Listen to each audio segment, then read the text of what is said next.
Vamos meditar numa palavra hoje, irmãos, que está no Salmo 78. Eu fiz um rascunho aqui, que só eu entendo isso, mas tem bastante versículo para a gente ler, eu não vou correr. A gente vai pegar aqui como base da nossa leitura o Salmo 78.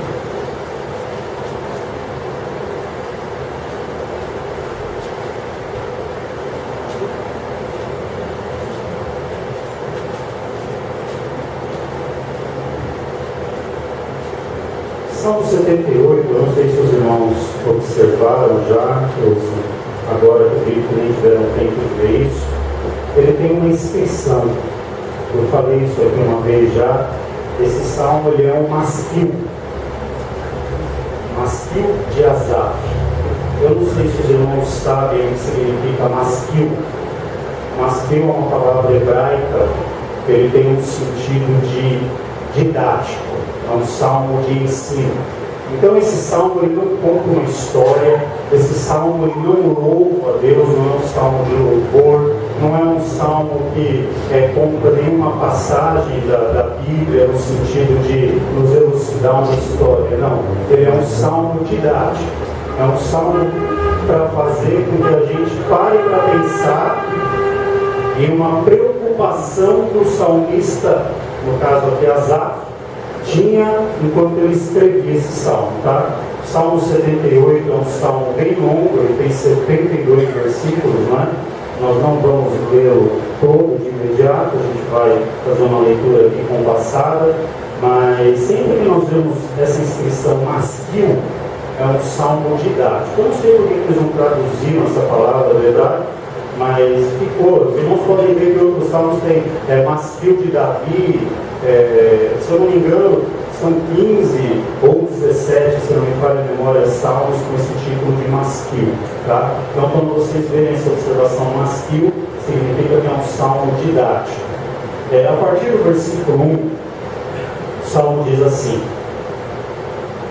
escutai a minha lei, povo meu, inclinai os ouvidos às palavras da minha boca. Abrirei a boca numa parábola, proporei enigmas da antiguidade, os quais temos ouvido e sabido, e nossos pais nos têm contado. Não os encobrirei aos seus filhos, mostrando à geração futura os louvores do Senhor, assim como a sua força e as maravilhas que fez. Porque ele estabeleceu um testemunho em Jacó e pôs uma lei em Israel. E ordenou aos nossos pais que a fizessem conhecer a seus filhos, para que a geração vindoura a soubesse, e os filhos que nascessem se levantassem e apontassem a seus filhos, para que pusessem em Deus a sua esperança, e se não esquecessem das obras de Deus, mas guardassem os seus mandamentos, e não fossem como seus pais, geração costumaz e rebelde, geração que não regeu o seu coração e cujo espírito não foi fiel para com Deus. Os filhos de Efraim, armados e trazendo arcos, retrocederam no dia da peleja, não guardaram o conserto de Deus e recusaram andar na sua lei. E esqueceram de suas obras e das maravilhas que lhes fizera ver, maravilhas que ele fez à vista de seus pais na terra do Egito, no campo de Zor. Dividiu o mar e os fez passar por ele, fez com que as águas parassem como num montão. De dia os guiou com uma nuvem, toda noite com um clarão de fogo, fendeu as penhas do deserto e deu-lhes de beber como de grandes abismos. Amém? Por enquanto eu vou ler até aqui, depois a gente vai retomar a leitura. Então, esse salmo ele fala sobre uma preocupação que o salmista tinha. E nós vamos pegar esse salmo, eu quero aqui tentar dividir em 3 pontos, para a gente estar entendendo qual era essa preocupação. Primeiro ponto que a gente leu aqui, nós poderíamos destacar, como nessa passagem, o seguinte item: não comprometa a sua geração. Por que a gente está dizendo isso? Não comprometa a sua geração. Veja que a ordem aqui diz assim, a partir do versículo 4, ó, não os encobriremos aos seus filhos, mostrando à geração futura os louvores do Senhor, assim como a sua força e as maravilhas que fez, porque ele estabeleceu um testemunho em Jacó e pôs uma lei em Israel, e ordenou aos nossos pais que a fizessem conhecer a seus filhos, para que a geração vindoura a soubesse, e os filhos que nascessem se levantassem e a contassem a seus filhos. Não devemos comprometer a próxima geração. Quanto que a igreja já mudou, irmãos, nos últimos anos? Quem é crente que tem um pouco mais de tempo, né, na igreja, se nós lembrarmos dos cultos que eram feitos há 20, 30, 40, 50 anos atrás, para quem tiver mais idade, o quanto que a igreja já não mudou nesse período. Eu não sei se os irmãos já tiveram essa preocupação de quando essa nossa geração passar. Ah, irmão, mas Deus zela pela sua obra. É verdade, Deus também zelava por Israel, não zelava? Mas o que aconteceu com Israel para que eles voltassem no trilho? Foram parar na Babilônia, no cativeiro. Tiveram uma dura repreensão da parte do Senhor. Então, eu fico pensando hoje, como nós estamos criando e educando os nossos filhos para serem a geração da igreja amanhã. Essa é uma preocupação real neste masquio que nós acabamos de ver. Imagina só se não houvesse sido pregada a palavra às gerações passadas para as vindouras, para as gerações futuras. Será que hoje eu e você estaríamos aqui? Imagina só se aqueles dois missionários suecos não tivessem saído lá da terra deles e vindo parar aqui em Belém do Pará, Daniel Berg e Gunnar Wingren, e ali eles fundaram a Assembleia de Deus, trabalharam duro, saíram de um lugar extremamente gelado na Europa, na Suécia, e vieram parar aqui no norte do nosso país, na linha do Equador, um lugar extremamente quente, onde eles passaram ali por adversidades que nós não fazemos ideia, tudo em prol da propagação do Evangelho. Se não fossem essas pessoas preocupadas em dar continuidade às suas gerações vindouras sobre a palavra de Deus, como será que estaria o nosso país hoje? Já imaginou o Brasil sem a Assembleia de Deus? Porque a Assembleia de Deus é a maior igreja evangélica do Brasil hoje. Da Assembleia de Deus, essas novas igrejas, 90% saíram da Assembleia de Deus. A igreja Deus e Amor saiu da Assembleia de Deus. A igreja, como é o nome daquela igreja que tem ali na Vila Olímpia? Esse Brasil para Cristo saiu da Assembleia de Deus. Tantas outras igrejas, essas igrejas neopentecostais, saíram da Assembleia de Deus. Então veja o impacto que isso não traria a essas novas gerações, lembrando de 100 anos atrás, para que a propagação do Evangelho tivesse o objetivo ou alcance que tem nos dias de hoje. Agora, cabe a quem dar continuidade para isso? A nós. E aí fica essa questão: o que nós estamos ensinando aos nossos filhos? E eu procuro ainda ir um pouco mais além. Cadê os nossos filhos? Ah não, meu filho não veio hoje por causa disso. Não, você entendeu o que eu perguntei. Eu não quero saber do compromisso de hoje. Estou perguntando, cadê os nossos filhos em relação à obra de Deus? Essa é uma preocupação salmista. Sabe por que ele tinha essa preocupação? Porque a Bíblia, lá em Deuteronômio, capítulo 6, versículo 4 a 9, olha o que diz.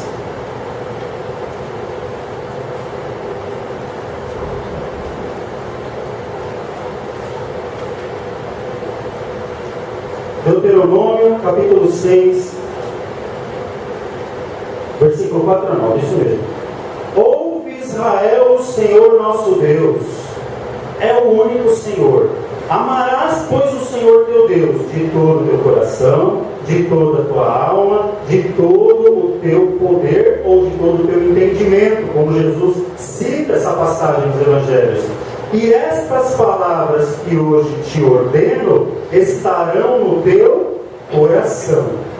Aí veja qual é a ordem de Deus em relação a essas palavras.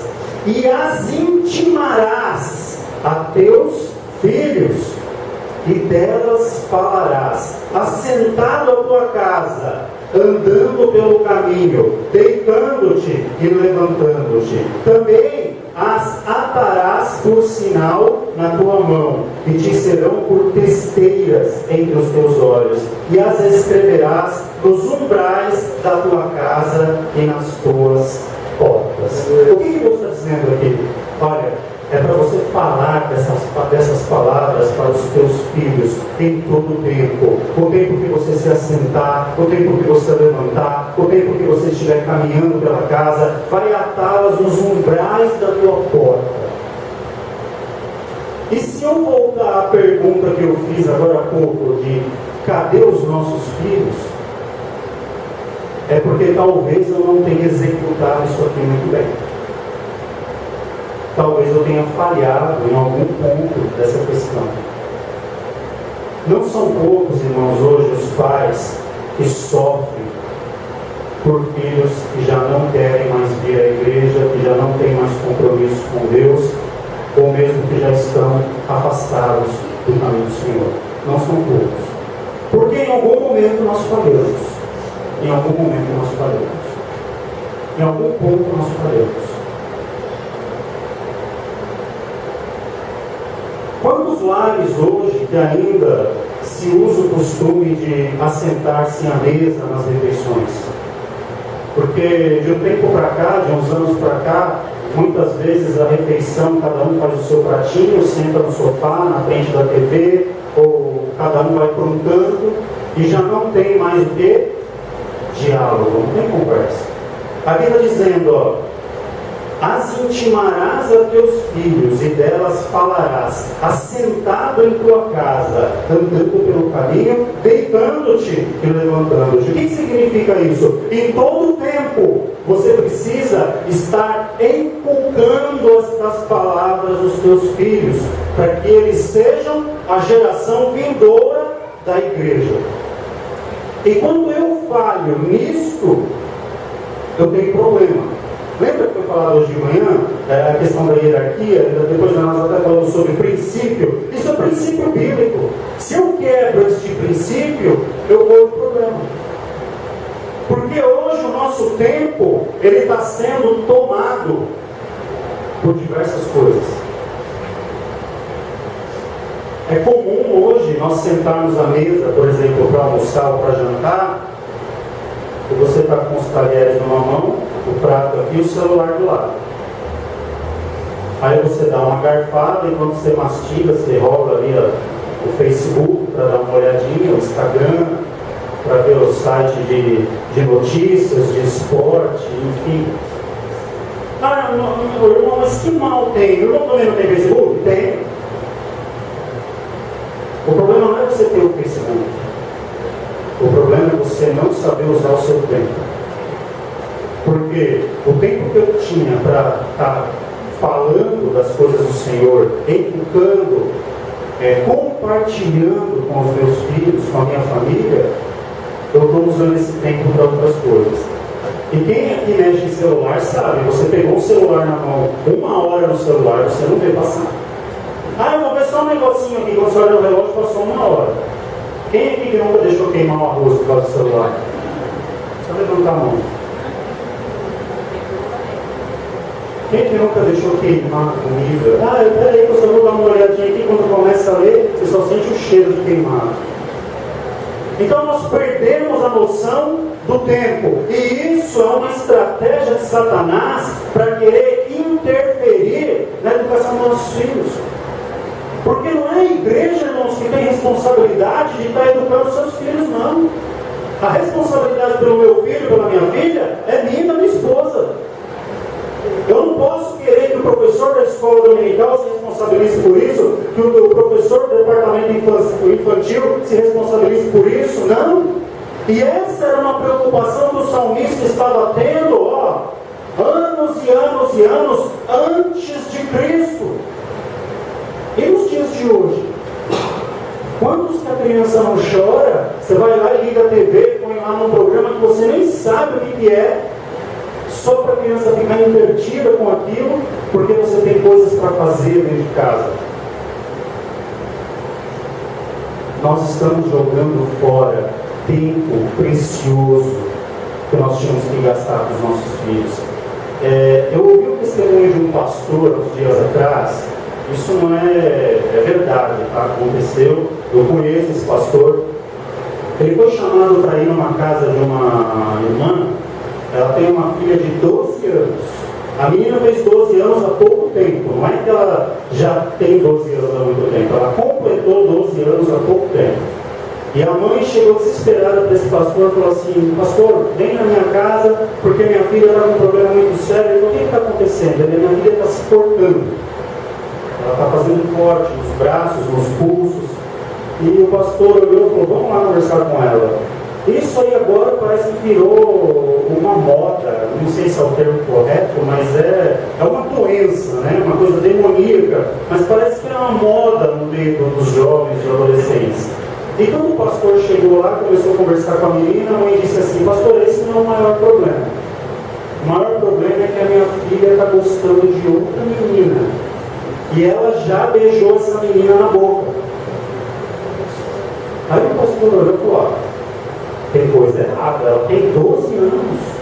Sua filha já namorou? Não, pastor, nunca namorou. Eu vou conversar com ela. Aí o pastor sentou com a menina e falou: filha, o que está acontecendo? Ela começou a falar, explicar para ele. Você já namorou? Ela já. A mãe: não, ela nunca namorou. Não, deixa ela responder. A menina falou: já namorei sim, já tive 2 namorados. Então quer dizer que você já beijou a boca de menino também? Já beijei a boca de menino, já tive 2 namorados, com 12 anos. O pastor disse assim que só faltou ele fazer: mãe, muito prazer, essa aqui é a sua filha. Filha, muito prazer, essa aqui é a sua mãe. Porque elas estavam debaixo do mesmo teto e não se conheciam. E isso, irmãos, é mais comum do que a gente possa imaginar. Isso está acontecendo em muitos lugares, em casas de crente. Eu ouvi uma pregação essa semana, minha esposa até me passou, e o pastor dizia assim na pregação: pega o celular do teu filho agora, no meio do culto, tira na mão dele agora, porque você vai se surpreender com a quantidade de prostituição, com a quantidade de pornografia, com a quantidade de coisas do inferno que tem no celular. Mas tira na mão dele agora para não dar tempo dele apagar. E quando você chegar em casa, você senta com o teu filho e vasculha o celular dele. Você vai ficar de boca aberta. Você acha que conhece o teu filho, mas você não conhece. Porque antigamente a gente tinha medo das crianças saírem, se perderem na rua. Hoje o diabo está roubando os nossos filhos dentro da sala da nossa casa. Dentro da nossa casa os nossos filhos estão sendo roubados. E essa é uma preocupação que o salmista teve lá no Salmo 78. Como é que você está gastando o teu tempo? O que você tem ensinado para os teus filhos? Essa geração, ela tem a responsabilidade de trazer o Evangelho para nós amanhã. Lembra o caso de Ezequias, uma passagem que eu sempre cito aqui? Ezequias, ele foi um homem, um bom rei. Ezequias, quando ele assume o reino, a primeira coisa que ele faz é restabelecer o culto ao Senhor. O pai dele, que reinou antes dele, fechou o templo, encheu de tranqueiras, de imagens. O pai dele era totalmente idólatra, ele havia se desviado dos caminhos do Senhor. Ezequias, quando assume o reino, ele restaura a ordem do culto, ele celebra novamente a Páscoa, ele restaura o culto a Israel. Ezequias, ele foi um rei muito abençoado. abençoado. Ezequias ele foi responsável pelo arqueoduto que abastecia Jerusalém e Judá. Ezequias foi um homem que era dirigido por Deus em toda a sua vida. Mas Ezequias falhou numa coisa. Sabe o que Ezequias falhou? Um dia o profeta Isaías entrou no palácio. Ezequias tinha adoecido. E o profeta Isaías entrou no palácio, a mando de Deus, enviado por Deus, e disse para Ezequias assim: Ezequias, arruma a tua casa, porque certamente morrerás dessa enfermidade. Quando Ezequias ouve essa mensagem, a Bíblia diz que ele chora amargamente. E ele clama a Deus e fala: Senhor, lembra dos dias que eu te servi com inteireza de coração, com sinceridade. Ou seja, para que Deus lembrasse e tivesse misericórdia dele. A Bíblia diz que Isaías ia saindo do palácio. Isaías estava no pátio, já fora. E Deus ouve a oração de Ezequias e fala para Isaías: volta e fala para Ezequias que eu vou acrescentar mais 15 anos de vida para ele.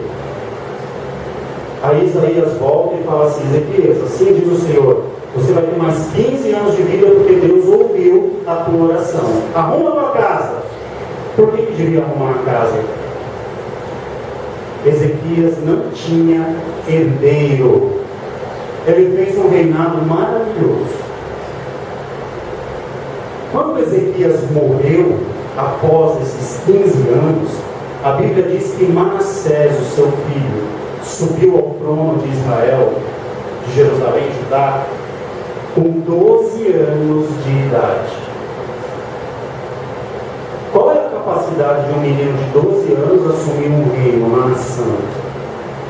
Foi o pior rei da história de Israel. O povo de Israel foi parar na Babilônia por causa do reinado de Manassés. Eu já falei um pouco das coisas que Manassés fez aqui, né? Havia uma estátua de bronze, chamada estátua de Moloque. Eles falavam que faziam passar os seus filhos pelo fogo no vale de Rinom. Essa estátua ela tinha as duas mãos esticadas assim para frente, e eles acreditavam na cultura pagã, e se o primeiro filho fosse oferecido a Moloque, os próximos nasceriam mais sábios. Manassés, filho do rei Ezequias, fez isso com o seu herdeiro, com o seu primogênito. A criança nasceu, ele mandou esquentar a estátua lá para aquilo ficar incandescente e colocou o recém-nascido vivo nas mãos de Moloque. Isso virou um costume em Israel. Para a gente ter uma ideia de quando falta o ensinamento, aonde é que as coisas vão parar. O diabo, irmãos, ele sabe que ele não pode destruir a igreja hoje. Porque tem gente que conhece, que está na presença de Deus. Mas a ideia dele é enfraquecer a igreja para amanhã.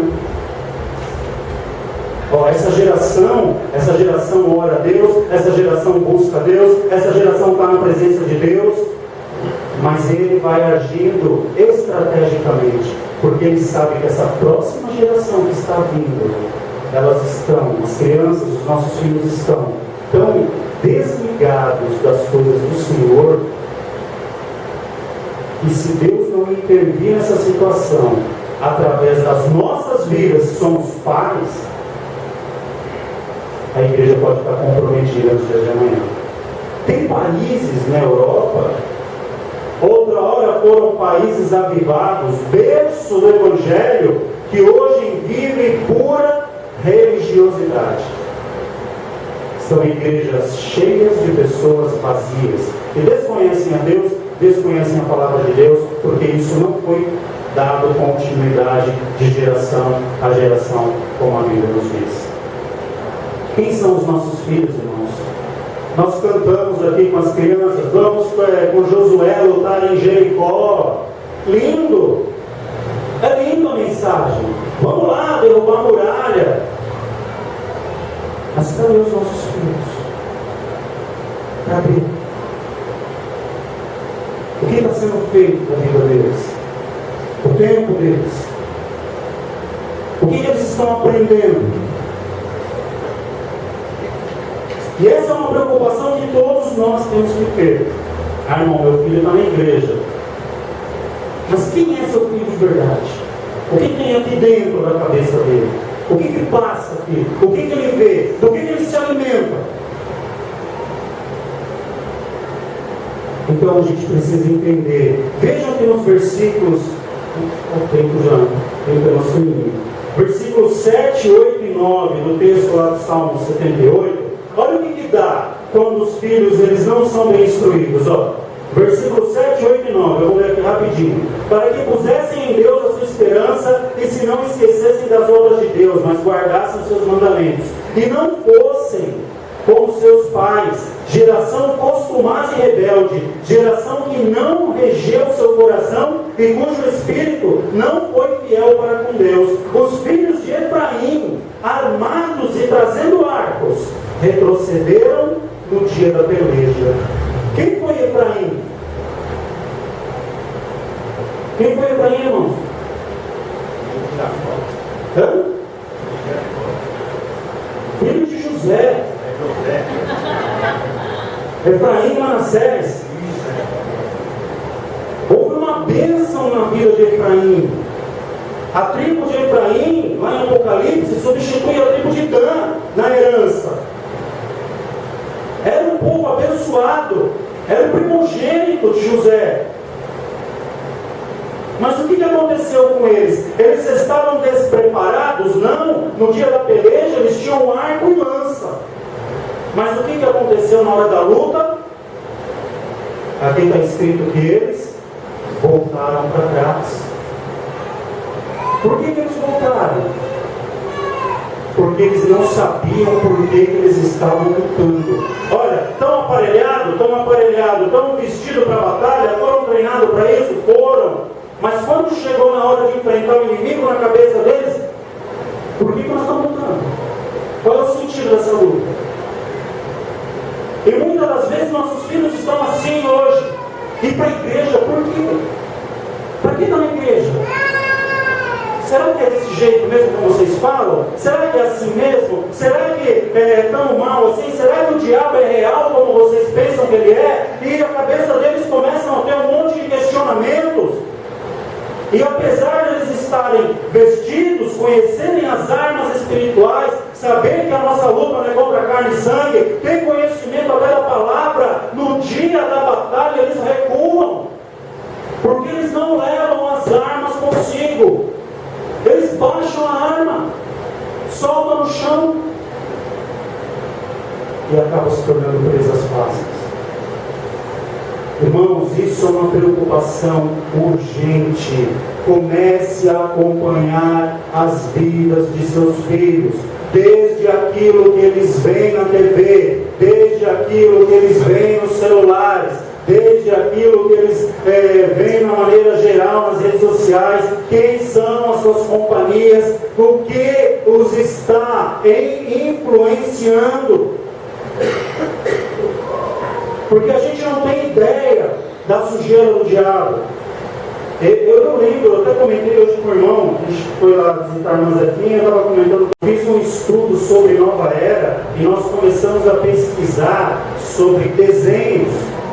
Eu fui chamado na época em algumas igrejas para estar trazendo esse estudo, e na nossa igreja, quando nós falamos isso, as crianças ficaram impactadas. O Renatinho, na época, ele tinha 7, 8 anos, ele ficou doente, precisou de um pastor na minha casa orar por ele, de tanta tranqueira que tinha enrustido dentro de casa e a gente não tinha ideia, desde roupas, de brinquedos, de jogos, coisas demoníacas.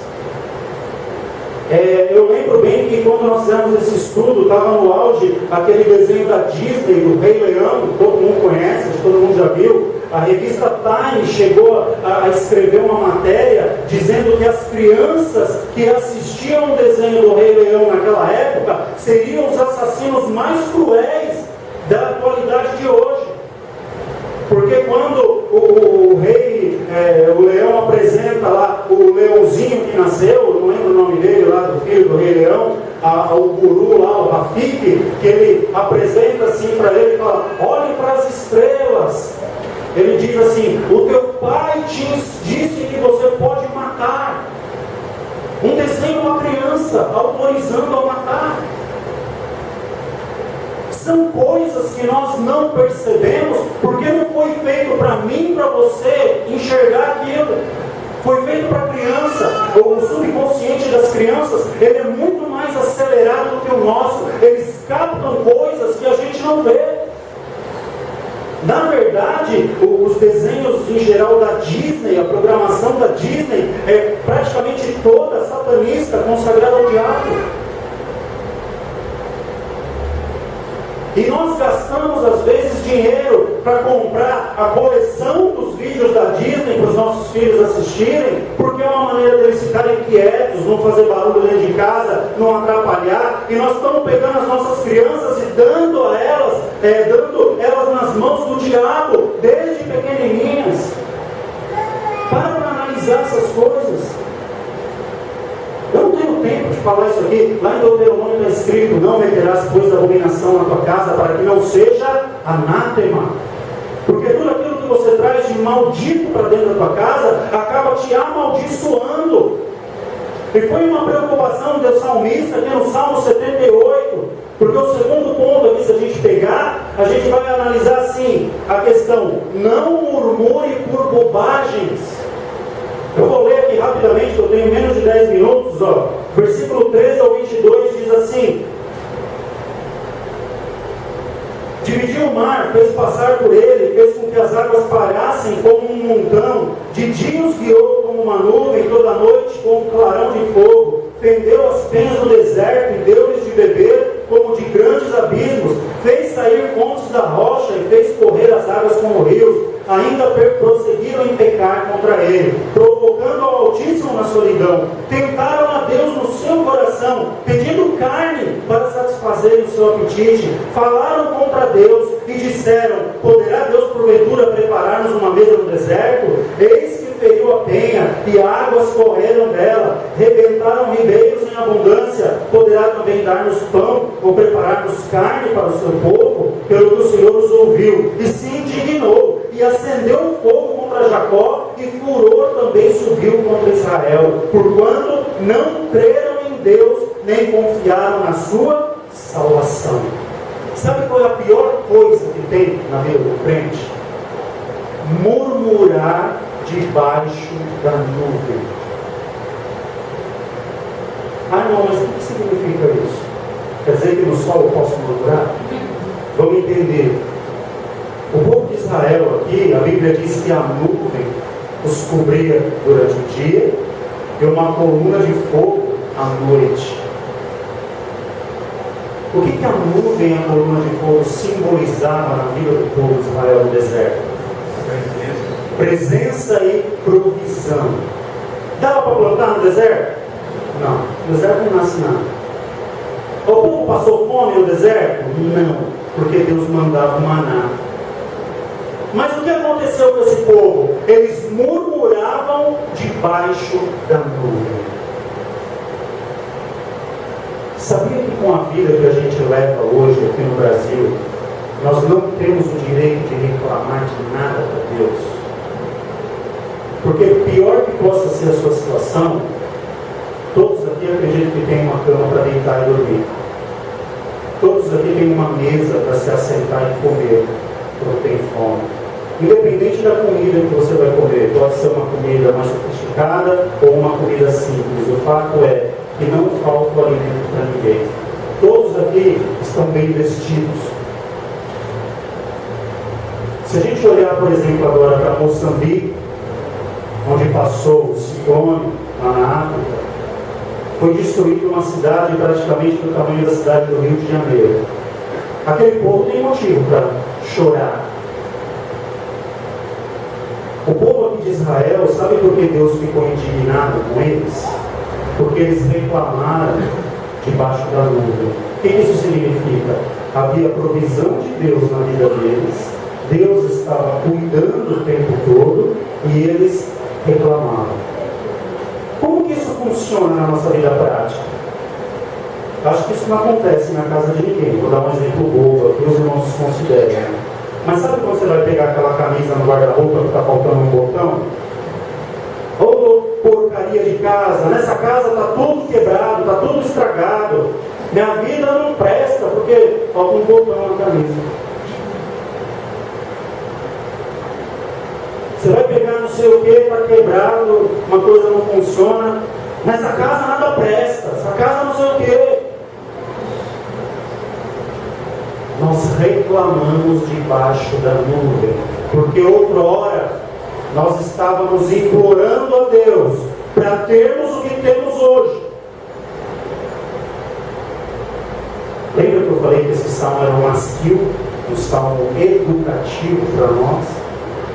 E nós reclamamos debaixo da nuvem. Deus está te provendo um lar, Deus está te provendo uma casa, Deus está te provendo uma cama, Deus está te provendo alimento, Deus está te provendo roupa, Deus te provê tudo o que você precisa. E por causa de um botão, nós amaldiçoamos a casa, amaldiçoamos a roupa, amaldiçoamos a comida, amaldiçoamos os filhos, amaldiçoamos a esposa, amaldiçoa o marido. E reclamamos debaixo da nuvem. E Deus olha para nós e fala: escuta, você não enxerga o que eu tenho feito na tua vida? Nós lemos aqui que Deus foi aquele que abriu o mar para o povo passar. Deus ele foi aquele que gerou ali, tirou água da rocha para o povo tomar. Deus foi aquele que gerou o maná para o povo comer. A propósito, sabe o que o povo fala do maná? Rapidinho, Números 21:5. Olha o que o povo chegou a falar do maná.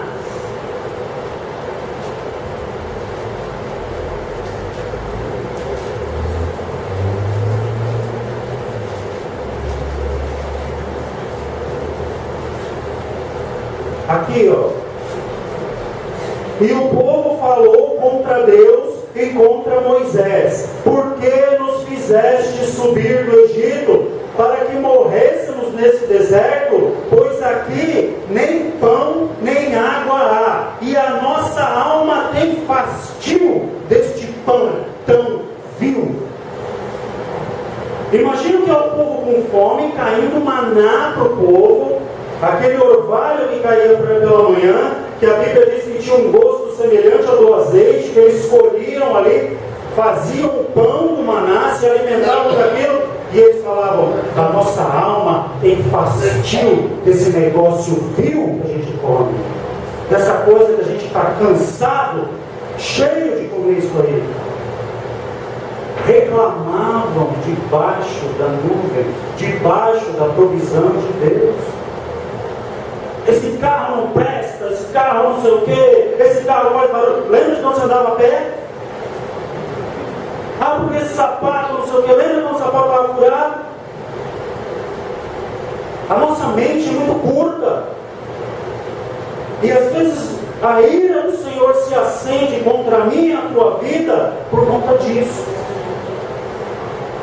Esse filho, essa filha, você é burro, você não sei o quê. E a gente amaldiçoa, amaldiçoa, amaldiçoa.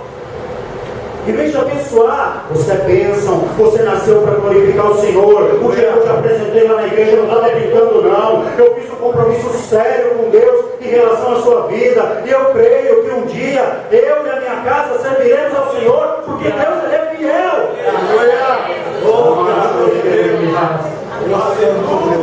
Começa a abençoar, irmão. Aleluia. Começa a cuidar daquilo que Deus te deu. Começa a zelar. Começa a interceder. Começa a se preocupar. Porque o sono vem. E nesse momento de sono, nós perdemos os nossos filhos. Sabe por quê? O tempo passa depressa demais. Eu me lembro hoje ainda, quando eu era diácono, eu ficava no culto inteirinho de domingo, muitas vezes com a minha filha no colo, na porta da igreja. Se eu for pegar ela no colo hoje, eu não aguento. É mais fácil ela me carregar no colo. O tempo passou. O que eu perdi nesse percurso não volta mais. E eu preciso fazer de tudo agora. Joelho no chão, oração, clamar a Deus para me corrigir aquilo que eu errei durante esse tempo que eu perdi. Essa é a nossa responsabilidade. Fique esse salmo, meu tempo já foi, tinha mais algumas coisas para falar, mas fique esse salmo, esse masquil para o nosso aprendizado nessa noite. Amém? Reveja melhor o seu tempo.